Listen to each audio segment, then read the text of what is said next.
আমি একবার আনসারি হুজুরের ওয়াজের মধ্যে শুনছিলাম একজন কলা ব্যবসায়ী সে ভেবেছিল হয়তোবা তার কলাগুলোকে যদি চুলাইয়া দোকানে উঠানো হয় তাহলে হয়তোবা কাস্টমার বেড়ে যাবে। যেই বাবা সেই কাজ। তারপরের দিন ওই কলা ব্যবসায়ী তার সকল কলাকে চুলাইয়া তার দোকানে উঠালো। কলাগুলো দেখতে অবশ্য অনেকটা সুন্দর লাগতেছিল, আর অন্য দিনের তুলনায় আজকের দোকানের মধ্যে তার কাস্টমার অনেক ভিড় করেছিল। কিন্তু অবাক করা বিষয়, শুধু কাস্টমার কলাগুলো দেখতেই ছিল, কেউ ওই কলাগুলো কিনতেছিল না। একটা সময় পর ওই কলাগুলো পচতে শুরু করলো। কিছুক্ষণ পর ওই কলার মধ্যে দুর্গন্ধ শুরু হলো। ওই কলার মধ্যে মাছি বসতে শুরু করলো। তা আবার ভালো মাছি না, ওই যে পায়খানায় মাছি থাকে সেই মাছিগুলা।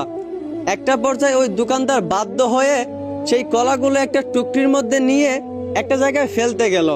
কিন্তু যেইখানেই ফালাতে যায় ওইখানেই সবাই মানা করে, বলে যে এইখানে কলাগুলো ফালাইও না, এখানে দুর্গন্ধ করবে। একটা পর্যায়ে ওই কলা ব্যবসায়ী বাধ্য হয়ে তার সকল কলাকে একটা টুকরির মধ্যে নিয়ে তার মাথায় নিয়ে সবাইকে বলতে লাগলো, কে আমার কলা কিনবা, একটা কলার সাথে 1 টাকা করে পুরস্কার দেওয়া হবে। এইটা শুনে অনেকেই কলা কিনতে আসলো। সবাই কেউ 1 হালি, কেউ 2 হালি এইভাবে কিনতে লাগলো। তারা কলাটা কিনে তার সাথে যে টাকাটা পায় সেই টাকাটা রেখে দেয় আর কলাটাকে ছুঁড়ে ফেলে দেয়। আসলে এইখানে তারা কলাটা নিয়েছে শুধু কলাটার লোভে না, বরং টাকার লোভে কলাটা তারা ফেলে দিয়েছে। ঠিক তেমনি, একদম ঠিক তেমনি বর্তমান যুগের কিছু মা বাবা আছে যারা তাদের মেয়েদেরকে ডিজিটাল যুগের সাথে তাল মিলিয়ে স্বাধীনতার নামে বেপরদায় ছেড়ে দেয়। তারা ভাবে হয়তোবা বেপরদায় ছেড়ে দিলে তাদের মেয়েকে অনেক স্মার্ট মনে হবে, তাদের মেয়েকে অনেক শিক্ষিত মনে হবে, তাদের মেয়ের পিছনে অনেক ছেলে ঘোরাঘুরি করবে। আসলেই তাদের মেয়ের পিছনে অনেক ছেলে ঘোরাঘুরি করে, কিন্তু ভালো ছেলে না। ওই যে কলার মধ্যে মাছি বসেছিল, কিন্তু ভালো মাছি না, পায়খানার মাছিগুলা। ঠিক তেমনি ওই মেয়ের পিছনেও ভালো ছেলেরা ঘুরে না, রাস্তার কিছু বকাটে বাজে ছেলেরা ঘুরে।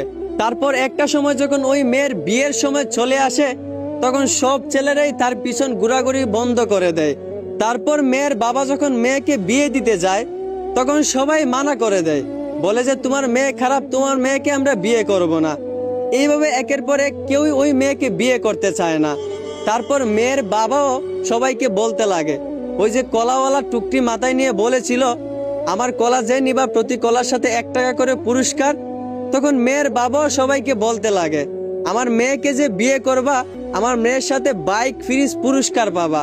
এই কথা শুনে হয়তো বা কিছু যুবক রাজি হয়, কিছু পুরুষরা রাজি হয়, কিন্তু এটা মেয়ের লোভে না, বরং মেয়ের সাথে যে বাইক দিবে ওই বাইকের লোভে।